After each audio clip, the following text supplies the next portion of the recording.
So, I want you to imagine that you're a kid in the late 2000s, early 2010s, and you're on your parents' PC. You just came in from school and you want to play some video games before the inevitable homework and dinner. You decide to go to a Flash game website to find some good games and find a game titled The Fancy Pants Adventures, and you see a stick figure looking man on the thumbnail. Oh yeah, I drew that garbage in school, you say to yourself. You wait for the game to load on your slow internet, but once it loads, you get introduced to excitement. I bet there was one person watching this that had the exact same story when they found this game. I don't know how I found the Fancy Pants Adventures, but I had this game on my old iPad for the longest time, and I decided to play through this game once again for old time's sake, and I was surprised to figure out that this Flash game created by one guy in the mid-2000s is comparable or even better than many modern games. You may wonder, how? Well, I will show you what the hype behind this classic is. The Fancy Pants Adventures. We will start at the beginning where a lad named Brad Bourne was born sometime in July 1985, where I assume he grew up playing video games a lot with his friends. Years later, when he entered college, he came to the realization that games weren't the way that he used to be when he was a kid. Despite being a psychology major and not having the greatest art talent, he knew a bit of Flash programming and knew how to create art in Flash. He released his first Flash animation called Clay Needs Tea all the way back in 2003 on Newgrounds. And yeah, you can tell that this is from 2003. But a few years later in 2006, he would release his first take on the platformer genre, and what many would consider to be his magnum opus, The Fancy Pants Adventures, and sometimes referred to as World 1 nowadays. It is known as one of the most influential Flash games of all time. But why? Well, the controls just feel right. No joke, they are surprisingly smooth for a Flash game. I want you to think of Mega Man X controls, but they're a bit more floatier, if that makes sense. There are a few staples to the series that were introduced here, like the trophies, the squiggles, stars, and pants colors/styles to try and unlock. There really isn't a lot to the plot besides you controlling a fancy man with a pair of fancy pants just traveling across 3 levels until you rudely awaken a penguin, and then later killing him. Hurrah! We killed an endangered specimen. And that's it for World 1. From what I can assume from the first few comments on Newgrounds page for World 1, people really loved it. It was going to be an instant classic, so it was logical for Brad Bourne to make a sequel. And that is exactly what he did. On the 6th of January 2008, Brad Bourne released World 2 to the world, and it featured more moves, more trophies, and more beautiful levels. This time, this game actually has a story. It follows the Fancy Pants Man, yes that's his official name, playing a game of golf snails shell golf, I'm just gonna call it golf, where he beats the game. When he beats the golf game, the mayor of Squiggleville appears out of nowhere and rewards the Fancy Pants Man with, from what I can assume to be, a nice Squiggleville classic. Chocolate ice cream. Everything was going great in the world for Fancy Pants Man, but that was until it all fell apart. Suddenly, a big purple rabbit appears and steals the ice cream from the Fancy Pants Man. Both him and the mayor were distraught, but the mayor tells Fancy Pants Man that he must retrieve the ice cream for, quote unquote, the sake of humanity, justice, and so that World 2 will have a significant plotline. Fancy Pants Man, inspired by his speech, jumps into the hole to go after the rabbit. World 2 introduces many levels, like a cave level where you can collect a bee trophy, a world with what I can assume to be Tijuana, Mexico, and a spider cave with the infamous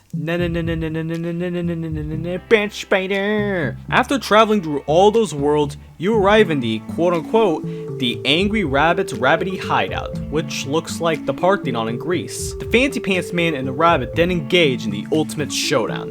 Both of you fight to the death. After you kill the rabbit, you finally get your ice cream back. Somehow not melted despite being in Greece for many hours, but that doesn't matter. You got your rightful reward back. There is a fun fact that I found when I was doing my research, which is how the extra stages are actually dedicated to the people that helped Brad Bourne while making the game, which I find to be really sweet of him. But you probably didn't know that they were dedicated to the people who helped him, because the extra stages are pretty fun to play and look visually stunning. And looking from the Newgrounds page for the game, even more people loved it than the last, which is incredible. Personally, this game is a direct upgrade over World 1, kinda like how Mega Man 2 is a direct upgrade to Mega Man. I mean seriously, both of the first games laid the foundation for the series. You know, they're kinda loved nowadays, but the second installment improved on the formula and, you know, made it more popular. However, a few years later, Brad decided to make a third installment, and wanted to make it bigger and better than the last. After many years of waiting, on the 5th of April 2012, World 3 was released to the public. There were many new enemies like parrots, frogs, ninjas, and pirates, and many new levels like Squiggleville itself, a canopy, and a pirate ship. The lore becomes a bit more complex here too. Fancy Pants Man is awoken by the mayor again, who tells him that the giant bathtub has been plugged up and that he needs to unplug it. Fancy Pants Man, with his fancy hair and fancy pants, sets out to drain the drain. After traveling through Squiggleville, he finds the bathtub with the pirate inside. He drains the bathtub and then jumps out to find a pirate, Rainbow Beard. He gives a monologue about how he's a pirate, this and that, and then he flees. Then, Rainbow Beard is on the ground, he finds an orange cat and pets it. Too bad, Cutie Pants Girl, yes, that's her actual name, shows up and kicks Rainbow Beard really hard. The other pirates find that to be incredible, and they declare Cutie Pants Girl the new captain of the ship, and then kidnap her. Fancy Pants Man learns this and sets off to save his sister and stop the pirates. You travel through many levels and collect bottles to learn about how your sister is doing, and eventually, over time, learn that she's enjoying being a princess at the pirate ship, which seems to be a good case of Stockholm Syndrome. Eventually, you reach the pirate ship in a cave. You find out that the pirates have made a blockade preventing Fancy Pants Man from entering, so you dive deep into the water into a sunken pirate ship where you find an iconic writing utensil, the pencil. You then return to the pirates and beat them up with your pencil. You then go and find your sister, where you find out that she doesn't want to leave her role as the princess, and then traps you underneath the ship with Rainbow Beard. You can clearly see Rainbow Beard is looking really sad and drunk, like a dad under a midlife crisis. He tells Fancy Pants Man to go back to a nearby island to get a potion that will return his Rainbow Beard back to a regular colored beard. So he sets off to the island, gets the potion, and then returns with the Rainbow Beard. You then return to the ship and festa with ninjas until Rainbow Beard returns and scares Cutie Pants Girl into not wanting to be a princess anymore. Then, Rainbow Beard returns into the throne room to fight Fancy Pants Man.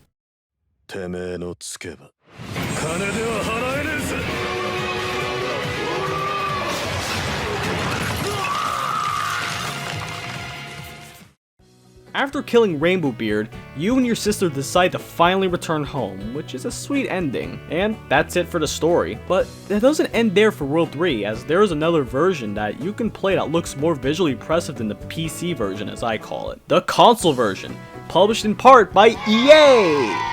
Okay, listen, I hate EA as much as you do. I know how they screwed up Plants vs. Zombies, but Brad Bourne said he enjoyed working with the people at EA and claimed that they wanted to release the game too with them. You can play on the Xbox 360, PS3, iOS, and Android. World 3 features more endgame content like challenges that you can do for a high score, and even play with friends to collect skins for your pants and pencils on the console version. Heck, you can even play World 1 and 2 on these versions, after collecting a certain amount of stars, of course, in World 3. So that's pretty freaking cool. Honestly, if you are thinking of picking up Fancy Pants Adventures for the first time, this is probably the best version that you can pick up, since it has most of everything you can want. However, that's not where the series ends just yet. The series then went kinda dead for a while. That was until the 18th of July 2017, where Brad Bourne announced the 4th game in the series after a 5-year hiatus, Super Fancy Pants Adventure, releasing about 2 months later in September. It has the most levels out of any Fancy Pants game in the series at 56, and it features a new ink pen weapon that is said to be more advanced than the pencil from World 3. The game basically has a new gimmick of swapping in between 3D backgrounds and, you know, all that. So basically, think of that one Smash stage in Smash 4 themed after Donkey Kong, or Super Paper Mario and its whole gimmick. Now, I haven't actually played the full game before, so I don't know how well it plays. I know, I should do more research. But from what I heard, it plays like the remix version of World 1, which is basically a remaster of World 1, but improves on many things and makes the movement really freaking smooth. Plus they had some cute Easter eggs. I can assume that the story follows Fancy Pants Man noticing that a black liquid is appearing out of nowhere, so he sets out and investigate what happened. So for my Toho brothers out there, it's literally Toho Goiku Ibon. By the way, can we just appreciate the music used in these games? World 1 was composed by a man named Geyer Arnold, for whom I can't find anything about online. Well, anything relevant, that is. World 2 is also composed by Arnold and a newcomer, Tommy LM. I think World 2 has the most nostalgic soundtracks, especially the intermission stage song. Oh, it makes me feel young again. Finally, World 3 and World 4 was composed by Mike Raznick, and I think World 3 has the best soundtrack. I mean, if you actually read my descriptions, I will sometimes use Fancy Pants music because they're just so catchy. I mean, here's some of my favorites.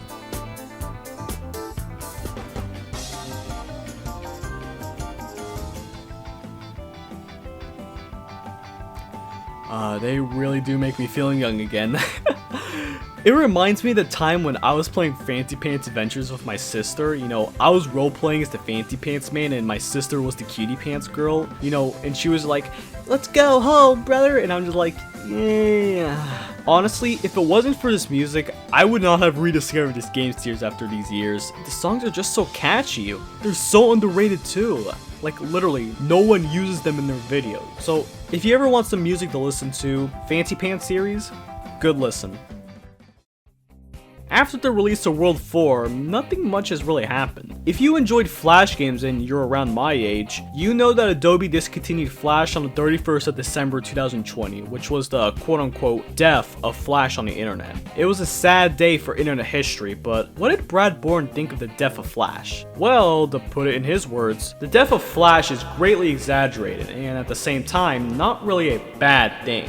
He basically makes the argument that it is really old and outdated technology. I mean, Flash has existed since the 90s, so, you know, he has a point. He has been using Adobe Animate for his modern projects and says that the tools are way better than they ever were for Flash, which is a pretty interesting take. The Flash we know as dead is just for the Flash players because the tools for Flash are still alive and well. However, he did mention that the success of Flash came for the low bar of entry, which admittedly did lead to a lot of low quality garbage, but he also did admit that Flash was really good for weaker internet connections in the late 90s and early 2000s. But it's still incredible that people like him were able to create amazing art, games, and animation with the weak technology of Flash, or at least looking retrospectively.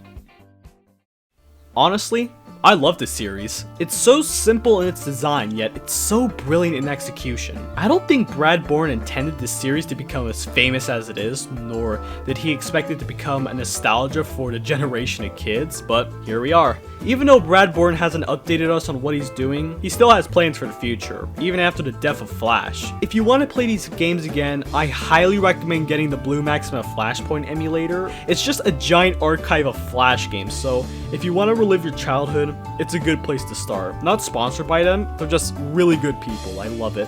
If you want to get the console versions of World 3, I believe you can still get them for the 360 or PS3 for whatever reasons, but if you're gonna go for the console versions, you know, get them on the 360 and PS3 soon because, you know, who knows when the stores are going down. But I think it's better if you get the iOS and Android versions since you can take your fancy stickman on the go. If you want to play World 4 though, you can get on Steam or find the HTML version somewhere. However, for the Anthology Collection, aka the Classic Collection, it's in development hell right now, so hopefully it comes out soon.